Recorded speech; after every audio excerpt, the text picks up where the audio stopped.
Hello and welcome to episode 13 of the Crushing Through Life podcast. My name's Rob and with me is Jim. Jim, how's it going, man? Not bad. What's going on? Lucky 13. Lucky 13th. That's right. I can't believe we've done 13 of these already. Pretty wild. We should probably start posting them to the public pretty soon. We haven't posted any of these episodes to the public yet if you're still listening. If you're still with us, then you're just binging all of them. Yeah, I think we've discussed that it's our intention now to just, as soon as we, edit them, mix the voices, the volumes and all that, create some sort of intro, outro, and we'll just upload the whole lot, and then people just binge the whole series. So let's start off with today's quote coming from Tony Robbins. People who succeed have momentum. The more they succeed, the more they want to succeed, and the more they find a way to succeed. Similarly, when someone is failing, the tendency is to get on a downward spiral that can even become a self-fulfilling prophecy. Wow. Deep. That was a long one today. That was a long one today. I'll have a shorter one next time.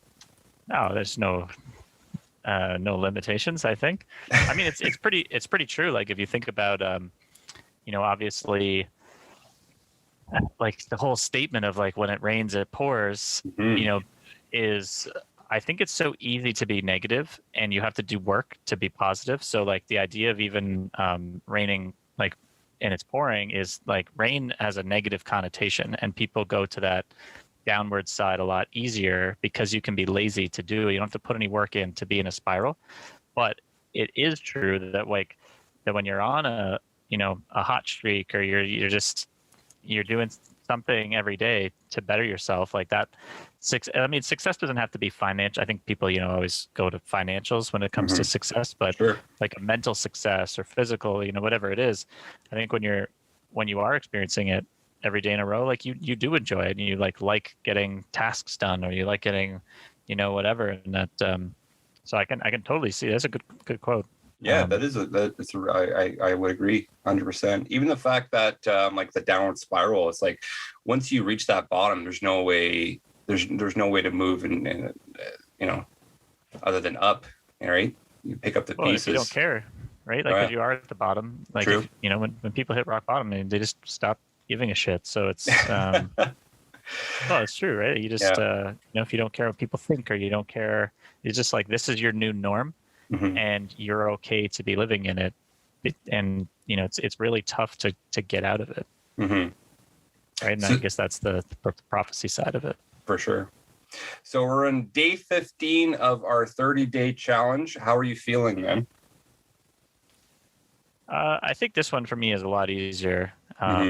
Actually, I don't know. It's pretty time consuming because I guess we should start off. I don't remember if we did tell people like what were your goals for this 30-day challenge, or we could remind people. So my goals were to study poker for 6 hours a week, basically. So 1 hour per day. And the main reason being was I actually play on Sundays and I don't have time to study. I played 14 hours last Sunday. So that's why the 6 days of the week I'm trying to improve so I can build on some success that I've been having recently and keep the momentum going. So it's that. And then I also have a book. I'm reading Pillars of the Earth. I'm trying to read I need to read 20 pages of that per day, but the chapters are still long. I'm such a nerd when it comes, I need to finish at the end of a chapter. So I usually just go longer anyways. Yeah. And then on top of that, I'm trying to, I need to make food at least once a week or be involved in the process of it, as well as Jess and I will only do fast food. We haven't been doing it, so I think it's twice a week. Like basically like on a Friday and then Sunday we usually have pizza because I'm playing poker. I don't make her, just like slave in the kitchen all day. And then maybe one other time where we get like not Uber Eats, McDonald's, but something that's food. Some healthier options. We like this Thai place down the road. That's pretty good. Nice. And so I'm trying. I also need to do 6,000 steps per day, unless I go rollerblading, and the rollerblading does not count the steps. So actually, we just went for a walk, so I could count it, and the walk that I did was 3,500 steps, like 3,600 steps. Okay. And usually I do the exact same route on my rollerblades. It counts 800 steps. So it's like, it was 4 times the amount. So that's why, if I do a rollerblade, I'm still getting the distance in and just not doing the steps. Well, maybe So it that's is me. accurate though, like if you're rollerblading, you're just gliding, you're not really getting those Yeah, steps. but it's like, I guess the point is that it's still my daily, like, that's my 100%. workout. Yeah. I go out for like 20 minutes, 30 minutes on the blades, which I love doing. But yeah, anyway, so Yeah. those are mine. How about you? Good, man. It's starting to get a little sore, a little tiresome. I had to take an afternoon nap today. Like I was like I'm some sort of dad, but I guess I am. Yeah, what's wrong with that? Yeah, exactly. I went out for my so my goals were to get at least 10K steps every day, all tracked on my Fitbit, and to not have any fast food, which has been great so far. The only thing that's kind of helping me right now is literally working from home. But before, when I used to drive in to and from the office, the fast food was calling my name, so it's a little bit easier to ignore. But yeah, like it feels great, man, because usually to get 10,000 steps, I have a desk job. I sit down for 8 hours a day. I don't walk back and forth when I'm on a call. I'm usually sitting, and I get up to go to the washroom, or I make food during lunch, and that's about it. So if I don't move my body, and at the end of the day, if I'm just doing my full-time job at home, before I go to bed, I get like 2,000 steps or 2,300 steps, and that's about it, which is not good. So I wanted to get a little bit more movement in, get that 10,000 goal. So just been walking crazy big walks. I'll walk for like an hour and 15, hit the 10K, come back, and we're rocking and rolling there. So, but it's been good, man. I've been enjoying it. It's given me some great opportunity to go outside, enjoy nature a little bit. The weather's picking up, spring's happening. Oh yeah, buddy. Listen to some new music. It's just a great kind of break from being inside my house and just a little meditation, right? Think about other stuff in your life while I'm out there. So what do you got? What's this new music? What do you got on the playlist these days? just like I've been listening to a lot of like hip hop, jazz, instrumental beats. So Cool. like kind of like a chill vibe, a little constant beat going on in the back to kind of sync your rhythm to when you're walking and all that. And it keeps up my pace really well. And like I usually look down to look at my heart rate halfway through my walk, and I usually get like 110 to 120, 123. So once I see that number, it's pretty good. And then I'll usually like end it on a couple of hill climbs. I got a couple of hills near my area where I live in a park.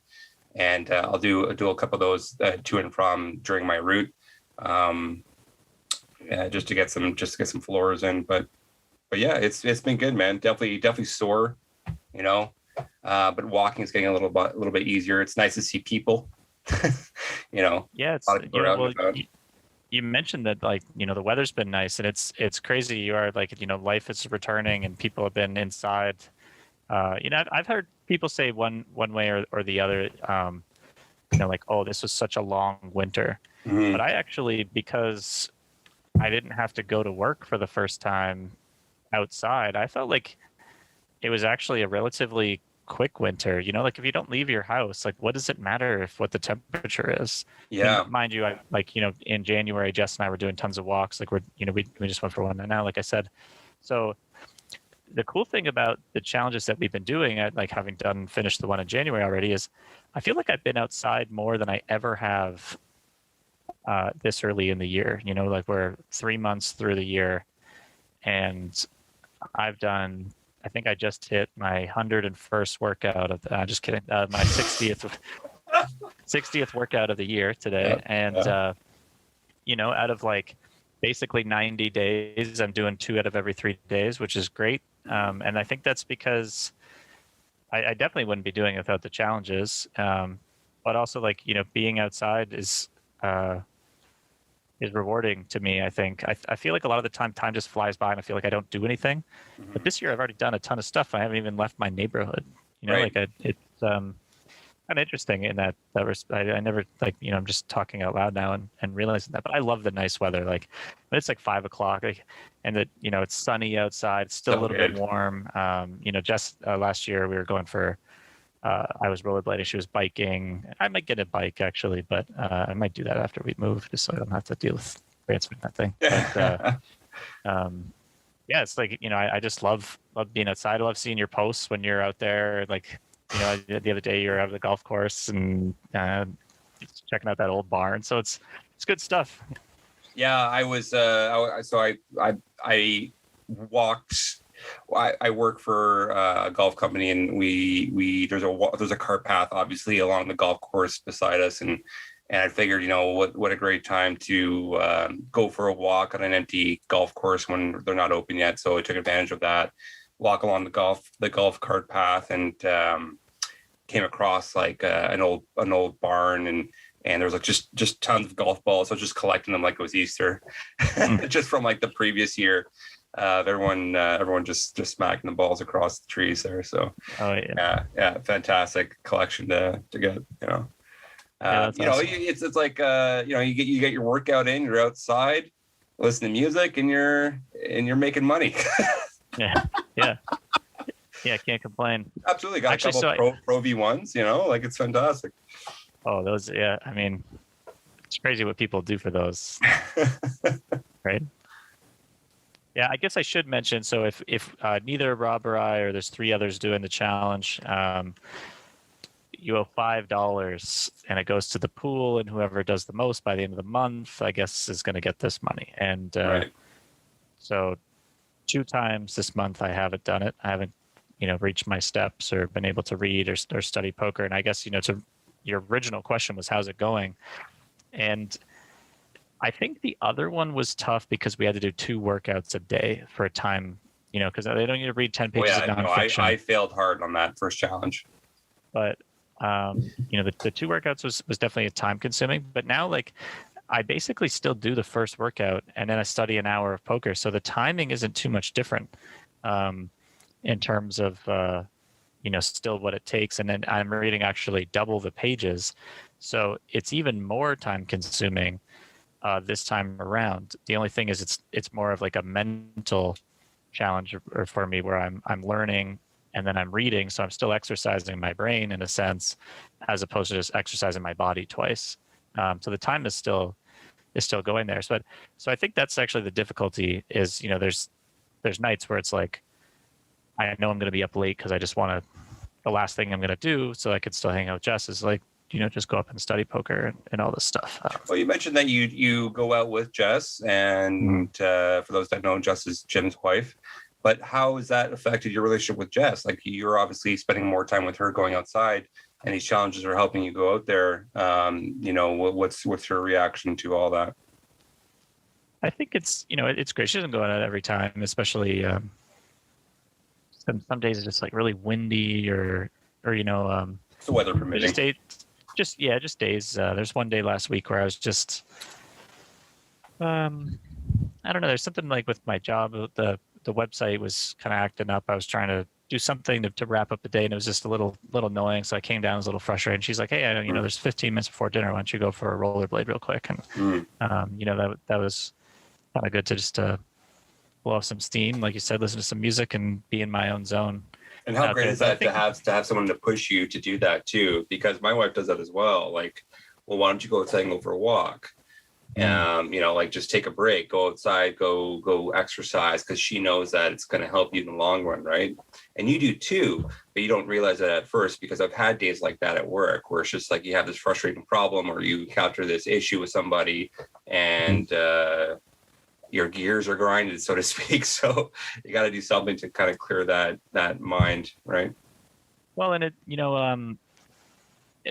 I've always, it's really tough to separate now work from home, because your work life from your home life, when they're so intertwined like that. Because if you think about it, before, if you had a bad day at work, like you have not sure, what the drive is like for you, 40 minutes where you're kind of in just like this downtime before you come home, and you don't have to just like unload any sort of energy on your family, where hopefully you can kind of get over anything. Like if you did have a bad day or if you have a good day, you're just like sprinting to share the energy.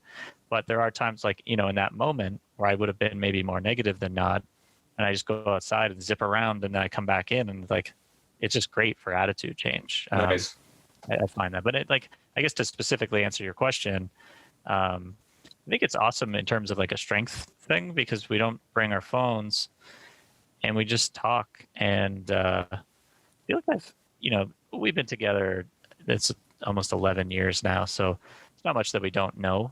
But we were talking about high school on this walk, and like she told me something I never knew about her today, and I think I told her something that I never knew. And it's that kind of exchange. It's really cool to obviously still grow and develop, which we're going to do for the rest of our lives. But to watch it happen, and that's because we're outside and not glued to technology. Yeah, that's great, man. Kind of switching gears a little bit. I know we do talk about working out a lot in our goals and our fitness challenges, but I wanted to talk about a little bit about education, because I just discovered this today, and I think I knew about it, but maybe not. So my library website has access to lynda.com courses, and I don't know if yours does where you live in your city. But if you have a library card, you're not cool if you don't have a library card. What the hell is that? But there's tons of courses on there, which I just discovered. And being in IT, and it's fantastic. So just a heads up to you and anyone who's out there. What kind of courses are we talking? Like, what do you? Like there's available. Like everything. We're talking about photography. We're talking about professional development, marketing, selling, being a public speaker, and a ton of IT courses. Like it's just a broad range of courses. Lynda.com was like a known online course website that you can sign up and pay a monthly fee for. Then you have access to all the courses that they have. But LinkedIn just pick them up. So now it's called like LinkedIn Learning under the lynda.com persona. Right. But your library has access to all this stuff. So if that's crazy. It's crazy. Like, and you can like rent books, obviously online, like PDF versions or ebook versions of books. And it's pretty insane to see your taxes at work. So, the library is still kind of a great resource for all of that, especially when you're still at home and you can't do much. So I just wanted to let people know about that. Check out your local library and see what they can offer for you online. Yeah, I had never even heard of lynda.com. Yeah. Well, I mean, for me in IT, like I'm always looking at courses and what I can buy to do my next certification. But I don't always have to learn IT stuff. I can learn something about professional development, speaking on the phone or whatever. I'm sure there's episodes, or there's probably courses on podcasts or anything. Like it's just literally you can type anything you want. They have a course on it. It's pretty insane. That's really cool. Yeah, definitely check that out. Yeah. So go to your local library and get a card. Do you have one? I haven't had a library card since I was probably like 10. That was the last time I stepped in a library. Amazing. But now that you're reading more books, it's a good resource. I guess like the thing with me is, like these books I just bought on Amazon, Sure. like exactly. at this point. And I've always been like a collector. So, the series that this author has, he, I just bought the whole series all at once. So that way they're all the same, type of book. As opposed to like, one's, I've had collections in the past where one's a hardcover, one's a soft cover, one has this design on the front. Like I just, for some reason, I like them all, one way rather than like a whole bunch of them, just a complete set. So like, I haven't really had use for a library card. I mean, on top of that, I haven't really read too much anyways, but I guess, if they're free, or are they still free? I think it was free when I was young. Yes, they're still free. You pay taxes. Those taxes go to your library card for sure. I wasn't sure if they make you pay $5 a year or something like that. No, you just show your ID and there you go. So I could have one. Absolutely. Maybe that'll be your next call. Oh boy, you can rollerblade, me on that. dude. You can rollerblade to your library, and then I wouldn't even know where it is. Got Google Maps. I honestly no idea. I have to Google it. But yeah, dude, go get it. And it's not only obviously just for the physical access to free books, but there's tons of online shit. I mean, like type in your city's library, and then they'll show you all the online stuff that they have. It's pretty crazy. I could also rent out free instruments. Like they have instruments you can rent out. That's pretty cool. Yeah, which is pretty cool. There's a couple for all those in the Hamilton area. There's a couple of libraries here. Yeah, there you go. There's a few libraries to select from. Hamilton Public Library, Turner Park Branch. Yeah. Opens 1 p.m. tomorrow. It is currently closed. How far away is it? Does Google tell you rollerblading distance? No, sadly. That's unfortunate. Yeah. About walking, get your steps in. Well, you know what? Maybe I'll just.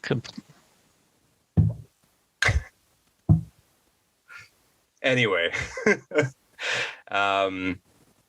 so the last thing I wanted to talk about, which is pretty cool, and it's definitely there's kind of the reason why I wanted to bring up this topic with you and Jess, and how are things going with you guys going out together. My wife and I started to play this Xbox game called Just Dance, and I'm sure a lot of people out there are familiar with the game.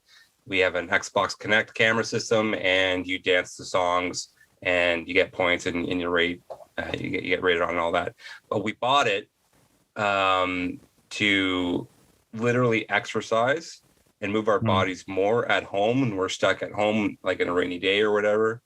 And it's a lot of fun, man. We play it with our 4-year-old. He has a blast, dude.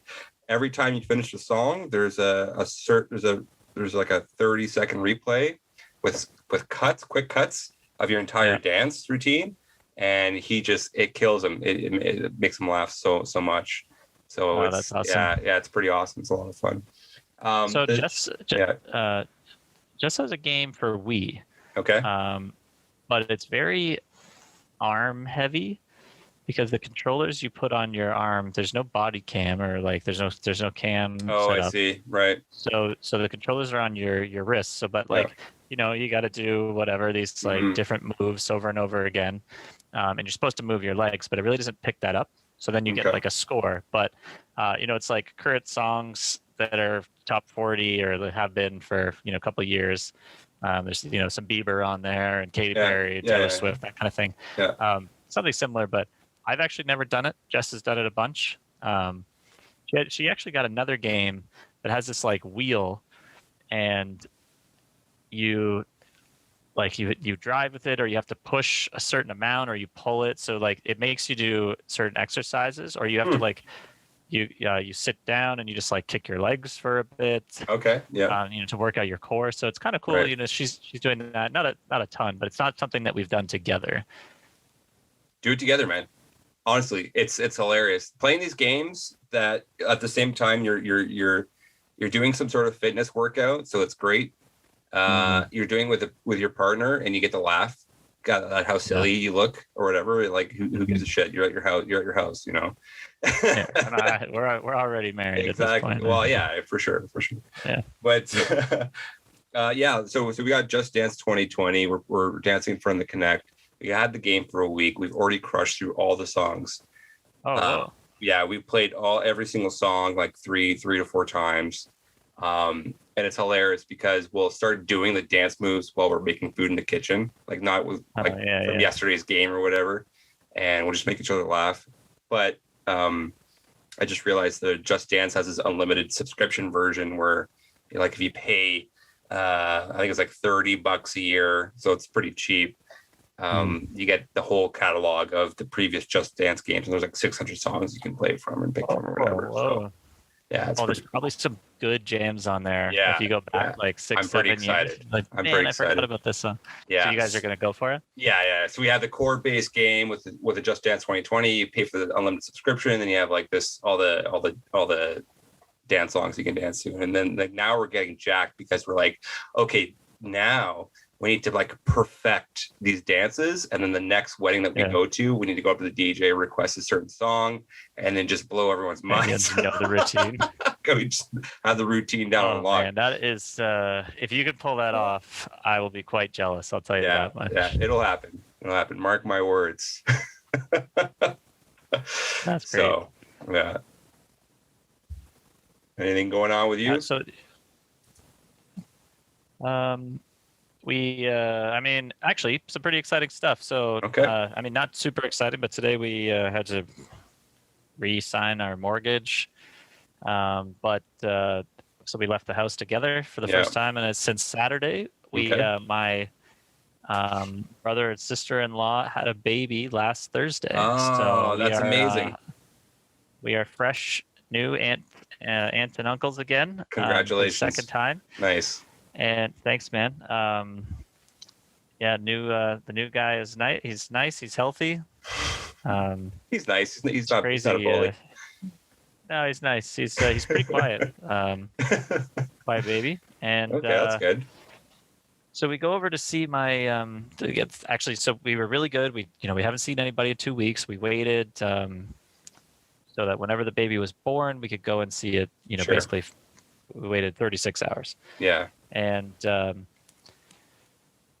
I get there and I had rented a car and it was raining the night before, and Jess went out in the car for something, and the bottom, the car mat must have been wet. Okay. And for some reason, I'm sitting there in the car, and we're driving to Toronto. Yeah. And I took my shoe off while driving, like not my driving shoe, just my other one, and I had it down on the ground. And the mat was wet, so all of a sudden my sock was just soaked, and it smelled like wet rainwater, where it's like wet dog, and it's like not exactly wet dog, but it didn't smell good anyways. And I was like, all right, this is dumb. Like, why would I bring a spare? Like, I didn't. And when do I take my shoe off in the car?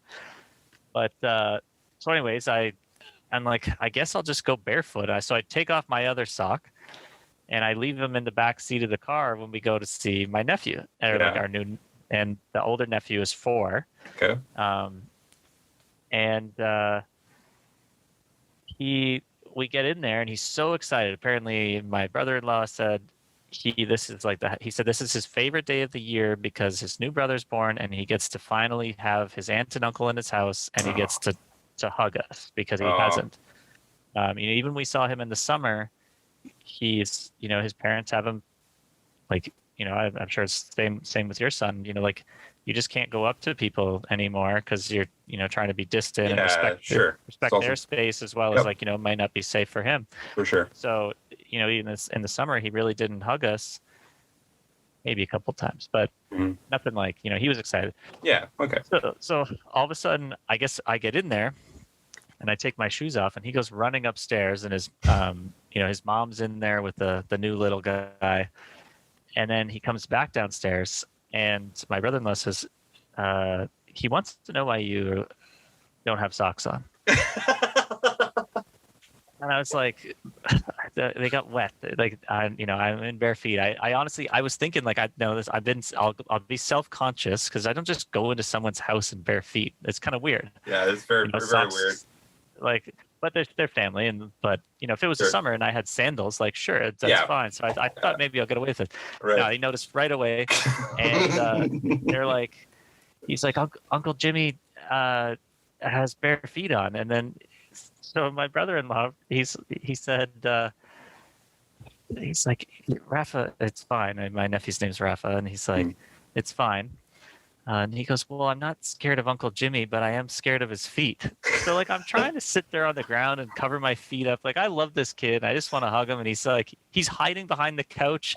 He's hiding behind his bed upstairs. He's like, he won't come out. Get this ogre away from me. And I don't, like, people have, like, gross feet. I mean, I'm not a foot person at all. But, like, I don't have gross feet, I think. Like, I don't have boils and whatever all over them. So, it was hilarious. So anyways, I went to the car, I grabbed my socks, I threw it in their dryer for 10 minutes, and then I just wore the sock the rest of the time. But I'm like, I can't wait to tell him this story when he's older, and he's going to be That's like, I awesome. did that. I'm like, yeah, you wouldn't come out from behind the bed because I didn't have socks on. So he was scared. Like he was literally He was scared. scared. He was legit scared to go. This is his favorite day of the year turned into I'm not coming out from behind the bed. And then after that, it was fine. You have to be in the mind of a 4-year-old. You know, sometimes I have to do that with my son. My son will say some weird stuff, and I'll have to be like, okay, all right, buddy. And then I just have to remind myself, okay, he's 4 years old. Like, because you talk to him throughout the day, right? You're just about average stuff, and then he'll just say something weird, and you're just like, okay, that's kind of weird. And just gotta go, just gotta go with that. I can't come up with any examples right now, but. 4-year-olds are like that, man. They're just kind of quirky, but they're funny, man. They're funny. So, like, I don't know how it is for you, and you know, and the toys that you've gotten your son, or you know, people buy for him, and especially the grandparents probably. But man, this kid has some sweet toys. He's obsessed with dinosaurs, and he just got this Indominus Rex from Jurassic World, the new one. And this toy you control, it's probably like, I don't know, maybe 16 inches long, but it could be like a foot high. Okay. When it's like actually standing up. Like, it's pretty big. So you can control it by its tail so that it like moves and it sits down and its mouth opens up, and you press something on the back and it roars. Yeah. But you can actually design it like its mouth will pick something up, and then it tilts its head back and swallows it. That is amazing. I mean, I was obsessed with Jurassic Park. I still am. I love it. Yeah. And I'm looking at this toy. I'm like, man, when I was a kid, it'd be like, that just wouldn't have happened, right? Like, the quality of toys is just so nuts, so much better now. I mean, maybe they had stuff and I never had it, but how did he get into dinosaurs? No idea. I think so. My brother-in-law always liked them, but he just. I'm not sure. Oh, you know what it was actually? At 2 years old, he just threw on the movie Jurassic Park, and he was a fan ever since.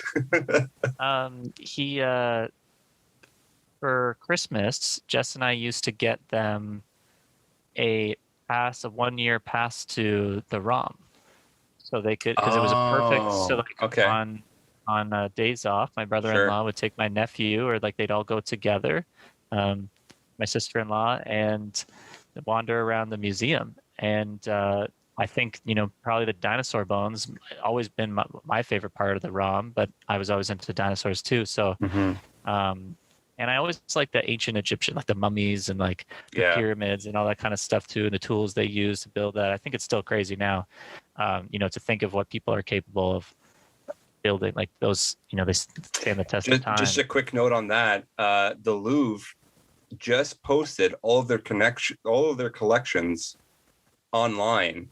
So like the Louvre, the number one visited museum in the world, for those who like Egyptian stuff. I just saw that today, actually. It's funny that you mentioned that. They just made a website where their entire collections, it's all uploaded online. You can go look at everything that they have. So that's pretty cool. Yeah, I mean, so I think that's probably where it started. But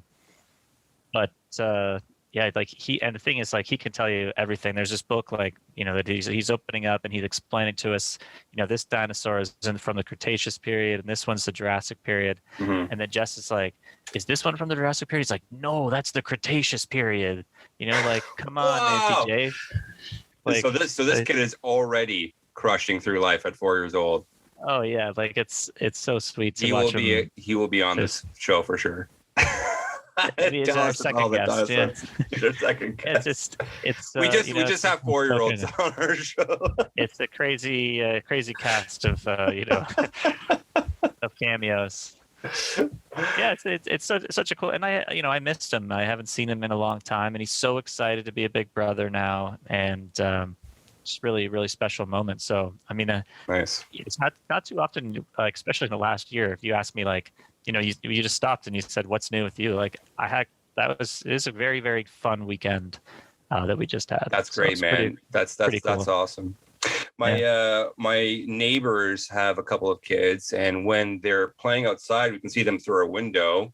And my son was all excited. He's like, "Oh, Salah and Almond are outside. Can I go play with them?" And I said, "Sure, buddy. Let's go outside." So I got him all ready. We brought him outside, chat with his dad a little bit.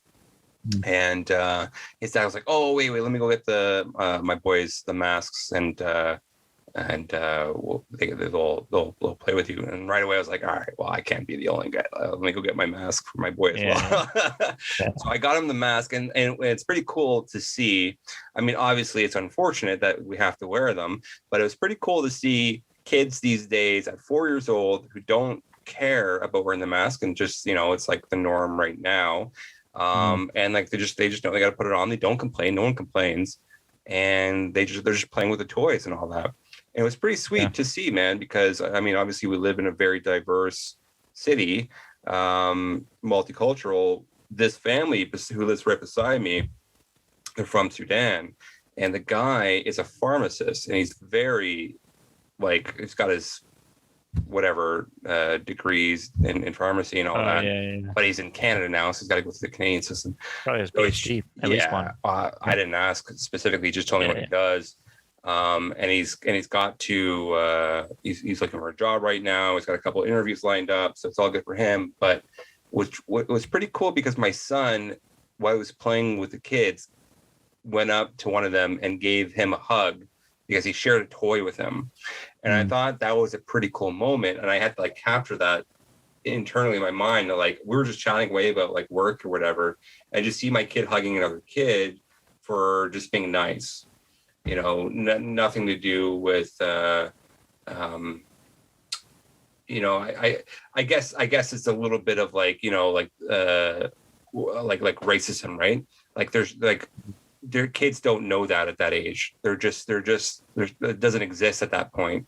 So to see if someone that looks different than you, then somebody looks different. Yeah, for sure. So to see that happen in front of me as a father made me a pretty proud moment. And I try my best to teach my son about that, about multicultures, and to be the best person that he can be at that age. So it was pretty sweet. It was very nice. It made me pretty proud. That was like, that's awesome, buddy. The highlight of my week last week. Yeah. That's a great moment, and it's so cool because obviously you see your son every day, and you're watching him learn and grow every day. If he's an only child, so sharing isn't something obviously he has to combat. Like I had to share stuff with my sister, but for all the only kids out there, it's not really, you have to learn that through school and daycare, and like, with cousins or friends of your like your kids' friend or your friend's kids, or who, I think I'm saying that right now. But so it's cool to like hear that of him, experiencing that social aspect, because it's so hard when you can't see people now. Like my mom was a daycare supervisor when I was young, so I also went to the same daycare. So I've always been around a big number of people. So like from that time where like I'm in a room with probably 10 kids when you're young to maybe even a little bit more when you're older. Like I went to daycare until I was 12. Just because my parents didn't get off work, and I was the older sibling until, sometimes they'd pick us up at 5, sometimes it'd be 6. I think the daycare shut down at like maybe 8, or 7:30, or like whenever the last kid leaves and they can go. But part of me, so like when I was older, my parents were like, "Do you want to just stay at home?" Like when I was 10 or 11 or whenever you're allowed to, and I was like, "No, I had a very good group of friends." Like you build that up, and now it's obviously a lot harder. And will be a lot harder with kids, not having as many opportunities to experience that social aspect of life. So it's, it's cool that you got to have that special moment. It just happened right outside your front door. Yeah. It was pretty special to me. Honestly, just as a dad. The other thing too is like this weekend, I took him on a huge wagon ride. Try to get steps into the workout, right? Like I gotta get 10,000 steps. I gotta go for a big walk. I had like 800 steps in, like on the Saturday or Sunday when I went for the big hike with him. And I was like, buddy, do you want to go on a big wagon ride? And I just like we have like this big fold out wagon, pop him in there. It was pretty cold out, give him a blanket and a pillow. And he was happy, man. Just took him on a huge 1 hour walk to a different playground further away from our neighborhood. And he was having a blast, man. He was just playing, and I had a little Bluetooth speaker in our wagon so he can listen to music and all that. And he was just, that's awesome. he was just loving it. Yeah. People were like, or just kind of like giving us the eye, like this is like the coolest kid ever. It's just like, he's just chilling with his blanket on the wagon. Like the young prince. Just he was a prince, all right. Yeah, carrying this guy around. And it was actually kind of funny because I had a dad moment with another dad who had the exact same wagon with 2 kids in it, and we just kind of, you give each other the nod, like you know what's up. That's a huge power move when you're out there. And that, like, it's such a dad joke moment too, where the guy's like, "Hey, great idea." And he's probably, but that's, he can brag being like, "That's exactly what he said." Yeah, great. Great minds think alike. Oh yeah, all that. And then the only thing is, he could be like, "Tried lugging too," like depending on how heavy it is. Like, how was your arm? Yeah. Did he get heavy over time? I had to rotate arms, back and forth every once in a while, going uphill, downhill, both ways. Those are the great old commercials and stuff. That's really sweet though, man. Like, you have actually the perfect area for like a weekend. Like, literally what you described is that like the ideal Saturday, now that the weather's nice, like a nice wagon ride, you take them out, maybe go to somewhere different where you're not always going. And that's the kind of thing too, where you can keep it fresh. Like you said, you walk the course before it's open, but you have such a large area where you can have like different routes and stuff. Like mine, when I go out like running, road lane, whatever, I go the same route every time, and I'm actually okay with that. But it is, I like when my mom was coming here in the fall a little bit, and we went to some trails that I had never done ever in, living in Hamilton for like 9 years. So it was pretty cool to kind of see some different stuff as well. Right. And when we can, man, I'll come out to you for sure. I'll drive. I'll come see you. We'll do a little barbecue action and maybe go for a big hike. And Hamilton is city of waterfalls, dude. So, I mean, there's tons of cool places we can see there that'll be fresh, whenever we can. So I'm excited for that because there is a lot. And to know that, we're both in this healthy mindset. We just know we're gonna go for a big hike, pack a few things, and then just go check it out, dude. Pretty excited for that. Pack a nice bag lunch. Back at lunch. Some sandwiches, maybe. back for a big BBQ. That's it, man. That's the power dad move too. Nice BBQ. You're always one of those guys. You're like I read. It was like tips for teaching your son or daughter or whatever. And one of these things that I read was like, no one is cooler than the guy in a backyard barbecue than the guy manning the barbecue. Or woman in this case, but I know manning sounds very gender specific. For sure. That's like reading the quote off of it. I think that's what it said. But yeah, it's like, who's ever doing that, they are the they're the legend for that time. Or going to the cottage with your friends, like who's ever cooking breakfast that's involved is always the biggest hero or queen. There you go. always the biggest hero. During that time. Or if it's a big cottage weekend and you're having a bit of a fun time throughout the entire weekend, whoever makes the first full pot of coffee. Oh, true. Yeah. See, I'm not a coffee drinker, so I never think of that. But I do, because someone will come out every morning. Someone comes out late and it's like, "Oh, God bless the soul who did this." Like, exactly what you said. All right, guys, that's it for today. It's all the time we have. Jim, send her off. Week 13. I can't believe it. We're on to 14. We're into April next week. So we'll see you guys then. Robbie, thanks again as always. All right. Take care, guys. Bye-bye.